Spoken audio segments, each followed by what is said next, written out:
நாம் இந்த கிறிஸ்மஸ் காலங்களிலே நமக்கு விருந்தே வேத சத்தியத்தை தியானிப்பது தான்.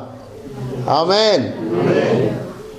வயிற்றுக்கு எப்போதான் தின்னுட்டு தானே இருக்கோம். ஆனால் கிறிஸ்மஸுக்கு என்ன புதுசாக தின்னுட போகிறோம்? ஆனால் கிறிஸ்மஸ் காலத்தில் எழுப்புதல் உண்டானது. அந்த மகத்துவமுள்ள சத்தியங்களை நாம் தியானிக்க தியானிக்க என்ன ஆனந்தம். உலக மக்கள் திருவிழாக்களை கொண்டாடும் பொழுது தன் வயிற்றை நிரப்புகிறார்கள். என்ன? ஆனால் கிறிஸ்தவனே, நீ கொண்டாடும் பொழுது தேவன் உன் இருதயத்தை பரிசுத்த ஆவியின் அபிஷேகத்தால் நிரப்புகிறார், சந்தோஷத்தால் நிரப்புகிறார், ஆனந்த தைலத்தால் நிரப்புகிறார். இந்த உலகத்திற்கு எந்த தெய்வமும் செய்ய முடியாத காரியத்தை நம் தேவன் நமக்கு செய்கிறார். உலகத்தின் மக்கள் உடுக்கிறார்கள், உண்கிறார்கள், இருதயமோ வெறுமையாக இருக்கிறது. நம்முடைய தேவன் நம் இருதயத்தை நன்மையினால் நிரப்புகிறார், சந்தோஷத்தால் நிரப்புகிறார். தேவனுக்கு நன்றி சொல்லுங்கள். ஹல்லேலூயா. இன்றைக்கு மரியாளின் சங்கீதம் என்கிற சங்கீதத்தை குறித்து நாம் தியானம் பண்ண போகிறோம். Praise the Lord. மரியாள் தேவனை மகிமைப்படுத்தி இந்த பாடலை பாடி இருக்கிறார். வேதம் சொல்லுகிறது, பரிசுத்த லூக்கா எழுதின சுவிசேஷம் 1வது அதிகாரம், அப்பொழுது 46 வசனம், அப்பொழுது மரியாள் என் ஆத்துமா கர்த்தரை மகிமைப்படுத்துகிறது, என் ஆவி இரட்சகராகிய தேவனுக்குள் கலிகூறுகிறது என்று ஒரு பாடலை பாடினார். ஹல்லேலூயா. உண்மையாகவே பாடலை பாடுவது என்பது ஒரு தேவன் கொடுக்கிற கிருபை தான், கிருபை வரம் தான். அந்த தேவ பிள்ளைகளே, உங்களுக்கு படிப்பு தெரியுமோ தெரியாதோ, தேவனை பாடும் பொழுது கிடைக்கிற சந்தோஷம் மகா உன்னதமானது. இந்த கிறிஸ்மஸிலே மரியாள் பாடுகிறார், தேவனை மகிமைப்படுத்தி பாடுகிறார். நீ பாடுகிறாயா தேவனுக்காக? உண்மையாகவே தேவனை மகிமைப்படுத்தும் பொழுது கிடைக்கிற சந்தோஷம் மகா பெரிய பாக்கியம். உலகத்திலே தேவனாகிய கர்த்தர் இந்த பாக்கியத்தை ஒவ்வொருவருக்கும் தேவன் தந்திருக்கிறார் என்பதை நீ மறந்து விடாது. Praise the Lord. ஹல்லேலூயா. இசையிலே தேவனை பாடுவது என்பது ஒரு உன்னதமான பாக்கியம்தான். அந்த கிருபை ஒவ்வொருவருக்கும் தேவன் தந்திருக்கிறார். என்னை பார்த்து அநேகர் கேட்பாங்க, நீங்க நல்லா பாடுகிறான்னு கேட்பார். நான் எல்லாம் மெல்லிசையை பாடுகிறவன், வல்லிசையை பாடுகிறவன், கர்த்தரை கம்பீரமாய் பாடுகிறவன். ஆமென். ஹல்லேலூயா. யாக்கோப்பு எழுதின நிருபம் 5வது அதிகாரம் 13வது வசனத்தை வாசிக்கும் பொழுது அந்த தேவ மனிதன் 2 அருமையான காரியங்களை சொல்லுகிறார். நீ துன்பப்பட்டால் ஜெபம் பண்ணு. என்ன பண்ணு? ஜெபம் பண்ணு. மகிழ்ச்சியா இருந்தால் ஒருவன் சங்கீதம் பாட கடவன். ஹல்லேலூயா. இந்த உலகத்திலே நம்மை தேடி இயேசு வந்தார், நம்மை நாடி இயேசு வந்தார். என்ன பாக்கியம்! சங்கீதம் பாடுவோம், அவரை நாம் மேன்மைப்படுத்துவோம், அவரை பாடி பாடி துதிப்போமாக. அன்பான தேவ ஜனமே, இந்த நாட்களிலே நீ தேவனை எந்த அளவுக்கு மகிமைப்படுத்த முடியுமோ, உயர்த்த முடியுமோ, அந்த அளவுக்கு நீ தேவனை உயர்த்துவதற்காகத்தான் தேவனாய கர்த்தர் உனக்கு கிறிஸ்மஸை தந்திருக்கிறார். பொதுவாக எழுப்புதல் திட்டத்திலே ஆரம்பம் முதற்கொண்டே நாம் என்ன செய்ய வேண்டும் என்று தேவன் நமக்கு வெளிப்படுத்தி இருக்கிறார். நம்ம பொதுவாக எல்லா சபையில் என்ன செய்வாங்க? Carol service. இல்லை என்றால் என்னது, கேரலுக்கு வீடு வீடாக போய் பாடுவாங்க. என்ன சொல்லுவாங்க அதுக்கு? அது கேரல்ஸ் தானா? சரி சரி. நான் நினச்சேன் கோரல் சர்வீஸ் நினச்சிக்கிட்டேன். ஏன்னா என்ன கூப்பிடல, உன்னை கூப்பிடல. அந்த வீட்டில் போனால் என்னது மிக்சர் கொடுத்தாங்க, இந்த வீட்டில் போனால் பிரியாணி போட்டாங்க. என்ன வீடு நீங்கள்? இப்படியெல்லாம் பிரச்சனைகள். ஆனால் கிறிஸ்தவ வீட்டுக்கு போயிட்டு இயேசு பிறந்தான்னு சொல்கிறதுல என்னையா அர்த்தம் இருக்குது? கிறிஸ்துவ அறியாதவங்களை நம்ம தெரிஞ்சுக்கிட்டு அவங்க வீட்டில் போய் பாட்டு பாடி அவங்களுக்கு நாம் நன்மையானதை செய்துவிட்டு வந்தால் அதற்கு பேர் கிறிஸ்மஸ். ஆமென். கிறிஸ்தவனே, நீயே கிறிஸ்தவனை அறிந்த வீட்டுக்கு போயிட்டு தின்னுக்கிட்டு வந்துக்கிட்டு போய்கிட்டு இருந்தா இயேசு பிறந்ததற்கு என்ன அர்த்தம் இருக்கிறது? ஆனால் தேவனை பாடுவது உன்னதமான பாக்கியம், மகிமையான பாக்கியம். நாம் தேவனை உயர்த்த உயர்த்த உயர்த்த உயர்த்த அவருடைய மகிமை நம்ம அப்படியே நிரப்பிவிடும். மரியாள் என் ஆவி களி கூறுகிறது. ஹல்லேலூயா. என் ஆத்துமா என் கர்த்தரை மகிமைப்படுத்துகிறது. இந்த கிறிஸ்துமஸில் எந்த அளவுக்கு நீ தேவனை மகிமைப்படுத்த போகிறாய்?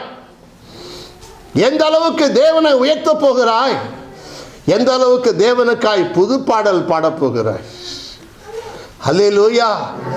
இந்த காரியத்தை நான் நினைக்கும் பொழுது உண்மையாகவே நான் கம்யூனிஸ்டாக இருந்து மனம் திரும்பினதுனால எனக்கு பாடலாம் வரவே வராது.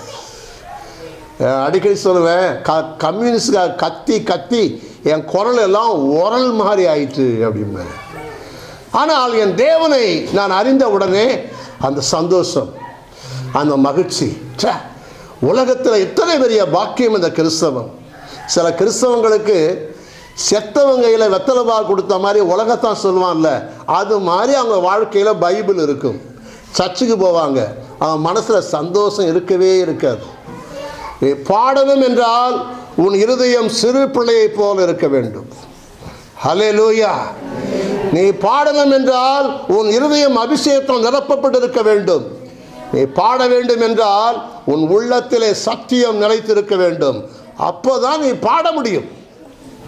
இல்லை என்றால் போலி வேஷம்தான் போட முடியும். நாம் பாடுகிற ஒரு பாடல் உண்மையாகவே நமக்கு எவ்வளவு உண்மை உள்ளது என்பதை நம் இருதயம் சொல்ல வேண்டும். நான் அடிக்கடி சொல்வேன், என்ன என்ன ஆனந்தம், என்ன என்ன ஆனந்தம். உள்ள பார்த்தா விளக்கண்ண மாதிரி இருப்பாங்க. இல்லை, என்ன ஏன் ஆனந்தம், ஆனந்தம் நல்லதான் ஞாபகம் வருது நிறைய பேருக்கு. ஆனால் உண்மையாகவே ஆனந்தம் எவ்வளோ பெரிய ஆனந்தம். நான் தேவனுடைய அன்பு என் இருதயத்தை நிரப்பின பொழுது என் இருதயம் தேவனுக்காய் பாடல்களை பாட எனக்கு கர்த்தர் கிருபை செய்தார். அவரை பாடி துதிப்பது எத்தனை பெரிய பாக்கியம். அவரை மகிமைப்படுத்துவது எத்தனை பெரிய ஸ்லாக்கியம். கம்யூனிஸ்டுக்காக கவிதைகள் எழுதினேனே, என் தேவனுக்காக நான் கவிதை எழுத வேண்டாமா? அவரை பாடுவது, நேசரானவர், என் இயேசுவானவர், பாசமானவர், என்னில் வாசமானவர், நான் கர்த்தருக்கு பாடும் புது பாட்டு. உலகமே மகிழும் அதை கேட்டு பாடுங்கள் அல்லேலூயா. இப்படியெல்லாம் தேவன் என் இருதயத்தில் எண்ணங்களை உதிக்க பண்ணினார். அன்பான சகோதரனே சகோதரியே, உன் ஜீவியத்தில் சந்தோஷமாக இருக்கிறாயா? தேவனுடைய மகத்துவத்தை குறித்து நன்றி உடையவனாக இருக்கிறாயா?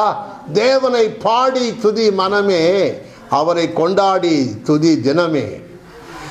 அவரை மகிமைப்படுத்துவாயாக. எல்லாம் பார்வைக்காக மாத்திரம் ஸ்டேஜில் பாடிவிட்டு என் பாட்டு எப்படி இருந்தது? சில பாட்டுக்கு பரிசு கிடைக்கிறது. பரலோகத்தின் தேவன் உனக்கு பரிசு கொடுப்பார். உன் பாடல் அவர் இருதயத்தை தொட்டுவிட்டால் பரலோகத்தின் தேவன் உனக்கு பரிசு கொடுப்பார். சந்தோஷமா இருக்கிறவன் என்ன செய்யணுமா? சங்கீதம் பாட கடவன். ஹல்லேலூயா, ஹல்லேலூயா. முறுமுறுக்க சொல்லவில்லை வேதம், வயிற்றுக்காக அலைய சொல்லவில்லை. சங்கீதம் பாடு. உன் தேவனை மகிமைப்படுத்தி அவரை உயர்த்தி அவருக்கு சங்கீதம் பாடு. மரியாள் சங்கீதம் பாடுகிறான். இந்த கிறிஸ்துமஸ் காலங்களிலே காத்திரு தேவ பாதத்தில் அபிஷேகத்தால் நிரப்பப்படு, அவரை பாடி துதி. தனிமையிலே, ஐக்கியத்தில், ஜப கூட்டங்களிலே அவரை பாடி துதிக்கும் பொழுது கர்த்தர் சந்தோஷப்பட்டு களி கூறுவார். இப்பொழுதும் நான் சொல்லுகிற காரியத்தை திரும்ப திரும்ப நான் சொல்லுவது எதற்காக என்று எனக்கு தெரியாது. ஆனால் கவனமாய் கவனித்துக் கொள்ளுங்கள். தேவன் 3 பிரதான தூதர்களை உண்டாக்கினார். முதலாவது அவர் உண்டாக்கினது லூசிஃபர் என்றால் அவன் தேவனை ஆராதிக்க தெரிந்து கொண்ட ஆர்க் ஏஞ்சல், பிரதான தூதன். அவன் தேவனை ஆராதித்து அவரை மகிமைப்படுத்துவதற்காக. இரண்டாவது தேவன் உண்டாக்கின பிரதான தூதன் மிகாவேல், யுத்தம் செய்கிறவன். அல்லேலூயா. சத்துருவை எதிர்த்து யுத்தம் செய்கிறவன். அவனுக்கும் சேனைகளுக்கும் பாதுகாப்பின் யுத்தம் செய்கிற அந்த தூதனை தேவன் உண்டு பண்ணினார். அடுத்து காபிரியேல். கிறிஸ்துமஸில் காபிரியேல் தான் உள்ள நுழைஞ்சி வாழ்த்துக்களை சொல்லி பேசுவதெல்லாம் காபிரியேல் தூதன். இந்த காபிரியேல் செய்திகளை அறிவிக்கும்படியாக, தேவ செய்திகளை சொல்லும்படியாக. நான் ஏன் இதை சொல்லுகிறேன் என்றால், நிறைய பேர் இன்னும் தெரிய வேண்டிய காரியங்களை தெரியாமலே இருக்கிறார்கள். ஆகவே இந்த 3 தூதர்களே இந்த பிரதானமான தூதன் இருக்கிறானே லூசிஃபர், இந்த காரியத்தை பைபிளில் ரகசியமாக எல்லாம் சொல்லப்பட்டிருக்கிறது. அவன் தேவனை ஆராதிக்கிறவன். திடீரென்று நாம் ஏன் தேவனை ஆராதிக்க வேண்டும்? நம்ம எல்லாருமே ஆராதிக்கட்டுமே என்று சொல்லி கலகம் பண்ணி அவன் வானத்திலிருந்து விழுந்தான். தேவனுக்கு விரோதமாய் கலகம் பண்ணி நிற்க முடியுமா? தேவன் சிருஷ்டிகர்த்தா, இது எல்லாம் சிருஷ்டிகள். அவன் விழுந்ததுனாலே தான் இன்றைக்கு விக்கிரக ஆராதனை பழுகி போயிருக்கிறது. தேவனை அறியாதவர்கள் என்ன ஸ்வரம் பாடுறாங்கப்பா, என்ன சங்கீதம் பாடுகிறார்கள். நான் பார்த்தாலே அசந்துருவேன். காரணம், இது சத்துரு பண்ற வேலை. அப்போ தேவன் என்ன செய்கிறார்? அவன் கீழே விழுந்தவனை வெட்கப்படுத்தும்படியாக பேதைகளை, ஹல்லேலூயா, ஏழைகளை, ஹல்லேலூயா, சங்கீதம் பாட வைத்து சத்துருவை வெட்கப்படுத்துகிறார். கரந்தடி கர்த்தர் ஸ்தோத்திரம் பண்ணு. ஹல்லேலூயா, ஹல்லேலூயா, ஹல்லேலூயா. நான் வளர்ந்த ஊழியத்தில் ஒரு கம்யூனிஸ்ட் மனம் திரும்பின ஒரு ஐயா, அவர் பாடின ஒரு பாட்டு அப்படியே மனசில் இருக்கு. ஒரு 2 வரி தான். மாட்டு கொட்டில் தேவ மகிமையை பார், ஆட்டிடையர் காணும் அதிசயத்தை வந்துவார், மீட்கும்படி வந்த மேசியாவை பார், ஆட்டுக்கொட்டில் தேவ மகிமையை பார். இன்னும் கூட அந்த வரிகளின் மனதில் இருக்கிறது. பேதைகள், பாவிகள் இதெல்லாம் தேவன் எழுப்பி பாட வைக்கிறார். பிரைஸ் தி லார்ட், ஹல்லேலூயா. நான் பாடுற பாட்டெல்லாம் இனிமையான பாட்டு கிடையாது. ஒரு கால சங்கீதங்களிலே இருக்கிற அளவுகளின்படி இருக்கிற பாடலும் கிடையாது. ஆனால் நான் தேவனுக்காய் பாடுகிறேன். அந்த பாடலில் அபிஷேகம் இருக்கிறது, அந்த பாடலிலே வல்லமை இருக்கிறது. அந்த வல்லமை சத்துருவை நிர்மூலமாக்குகிறது. உலகத்தின் பாடகர்கள் அழிந்து போன விக்கிரகங்களை வர்ணிக்கிறார்கள், அழிந்து போன மனிதர்களை வர்ணிக்கிறார்கள். நாம் நம்மை உண்டாக்கின தேவனை ஆராதிக்கிறோம். Praise the Lord, hallelujah. எத்தனை பாக்கியம். எனவே இன்றைக்கு ஏழைகளாய், பேதைகளாய், சிறுமிப்பட்டவர்களாய் இருந்த ஜனங்களை தேவன் உயர்த்தின குடும்பங்களிலே இசையை கற்றுக்கொண்டவர்கள் பேய் செய்விக்கவர்களாக அநேகர் இருக்கிறார்கள். சில ஊழியர்கள் சொல்வதைப் போல வாழ்க்கை வேற தொழில் வேற என்று சொல்கிறார். இல்லை, வாழ்க்கை தான் தொழில். உன் ஜீவியத்தில் நீ என்ன செய்தாலும் தேவனுக்கு நீ செய்ய வேண்டும், தேவ மகிமைக்காக தான் செய்ய வேண்டும். எனவே இந்த உலகத்தில் தேவனை பாடி துதிக்கிற திரளான ஜனங்களை தேவன் எழுப்புவார்.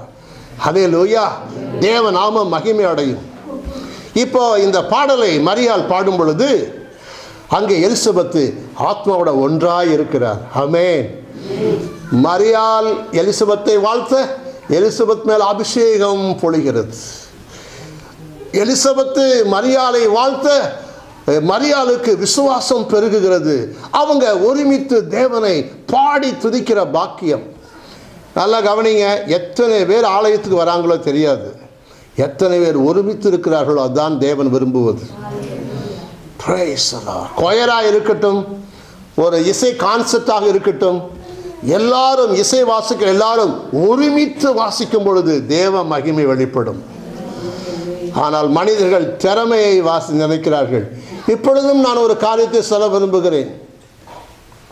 இசை வாசிப்பதற்காக தேவனை அறியாத ஜனங்களை ஏன் தேவ ஜனங்கள் பயன்படுத்துகிறார்கள்?